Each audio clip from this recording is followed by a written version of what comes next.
Some incidents or stories are intentionally mistold or obscured. There is often a deeper, frightening truth behind it. Welcome to Alien Area.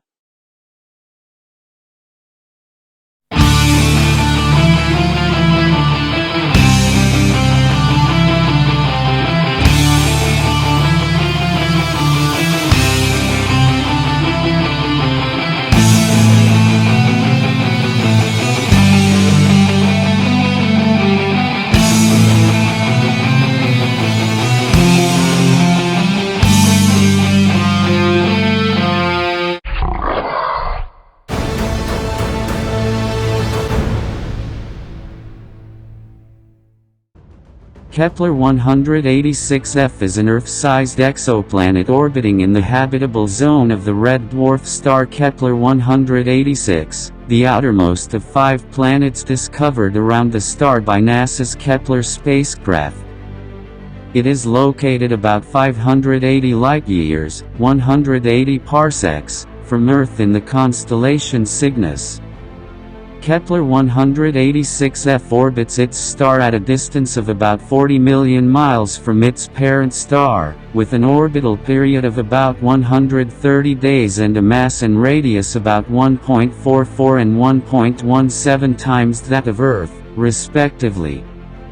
One of the more promising candidates for habitability, it was the first planet with an Earth-like radius to be discovered in the habitable zone of another star. However, key components still need to be found to determine its habitability for life, including an atmosphere and its composition, as well as whether liquid water can exist on its surface. In June 2018, studies suggested that Kepler-186f could have similar seasons and climate to Earth. The Third World War ended 20 years ago. 90% of the Earth is contaminated by nuclear energy. Africa, South America, Europe and Asia are uninhabitable. In North America, only the former Canada is still inhabited and only a few areas of Australia are still habitable. 90% of animal and plant species have disappeared. Only 5 million people still live on Earth. Life expectancy has fallen to an average of 40 years. The oceans have become very acidic, only a few special creatures can survive there. 50% of the atmosphere is destroyed and the rain is sulfuric acid. The polar ice caps have evaporated and the average Earth temperature is 50 degrees Celsius. The only animals that survived were cockroaches and smaller mammals. All people live underground in a huge vault. All plants are grown in massive greenhouses. World War III broke out due to overpopulation of the Earth and environmental pollution. There was a shortage of water and food. The entire Earth was destroyed because of the fight for the last water reservoirs, which are now also nuclear contaminated. Special cleaning technology cleans the contaminated water. Special gravity bombs were developed during the war. Entire cities were pulverized and people and animals were reduced to atoms. Thanks to gravity technology, a new drive for spaceships could be developed. The speed is approximately the speed of light. Scientists have discovered that the Earth will completely transform into a second Venus within the next 1,000 years. The temperature will rise to 200 degrees Celsius and the atmosphere will turn into sulfur dioxide. Spaceships were equipped with the new drive and human genetic material was cloned. The fertilized stem cells develop into humans during the flight to the selected planets. After development, the fully grown humans are kept in artificial cold sleep.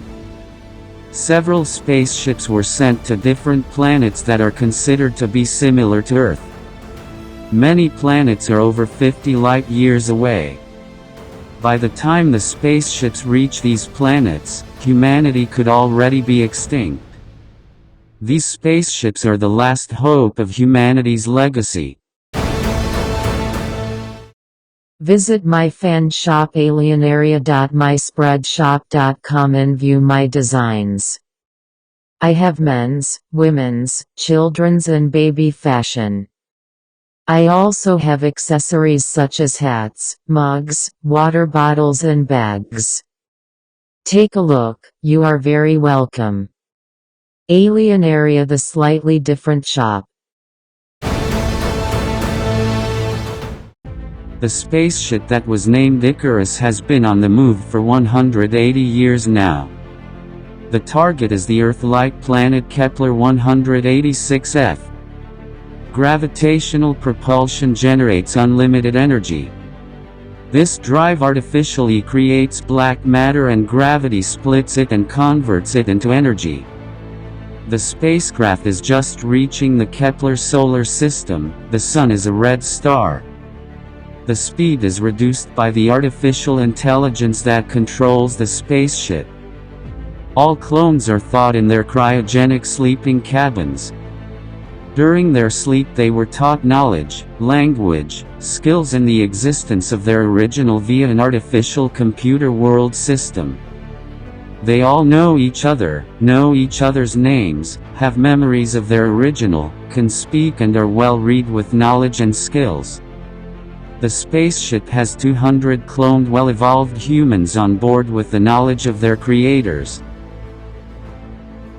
Everyone is awake and the spaceship has reached the planet.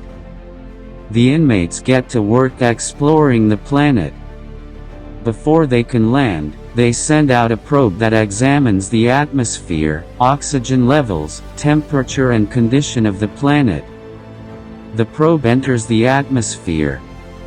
An onboard camera provides images of a reddish sky and water masses and continents can be seen on the ground. The land surfaces look darker than on Earth. It is believed that there are plants whose leaves must be really dark because of the red sun. The oxygen content is the same as on Earth and when the probe lands a temperature of 25 degrees Celsius is measured and actually it is too. It is to see from the camera that there are plants all around. Conditions are very good and a group of 5 is getting ready to land on the planet. These 5 were specially trained for this purpose during the deep sleep phase. They are supposed to find a landing site for the large spaceship and prepare everything for colonization. The 5 chosen ones board the lander and make their way to the planet's surface. They find a suitable place to land. It is a valley beautifully situated with a lake between the mountains. There is a large treeless area where the mothership can land. After landing, the 5 chosen ones mark the landing area with pointing sensors. All 5 admire the red sky, the plants with the almost black leaves. There are even insects and small reptile-like creatures that can fly. After the area is marked out, one of them activates a device and the sensors connect. As soon as the sensors emit the signal, the mothership automatically lands. The 5 chosen ones watch from a good distance as the large spaceship lands on the surface. The spaceship Icarus has landed successfully and the cloned humans begin to colonize the planet, unaware that they are being watched. A troop begins to explore the area. They walk around the lake, examining the water, which is of excellent quality. The troop now heads towards the mountains and has to cross a dense forest with conifer-like plants. In the middle of the forest, the troop is suddenly stopped by a group of local species. These are probably at the same stage of development as prehistoric humans 30,000 years ago. The locals wear skins as clothing and have primitive weapons such as locks and axes. They look very human, have hands, and walk upright. Except that they have very large, dark eyes and don't have ears like humans. The locals kneel down and make squeaking noises. They probably think people are gods. One of the troops walks over to them, they slowly stand up and gesture to follow them. The people follow the local species, and after crossing the forest they reach a cave. There are campfires everywhere and locals sitting around. People are immediately given water and food. A friendship develops between the two species, they learn to communicate with each other and help each other. After several hundred years, both species live peacefully together in cities. The settlement was a great success and humans continued to exist on another planet. End of the story.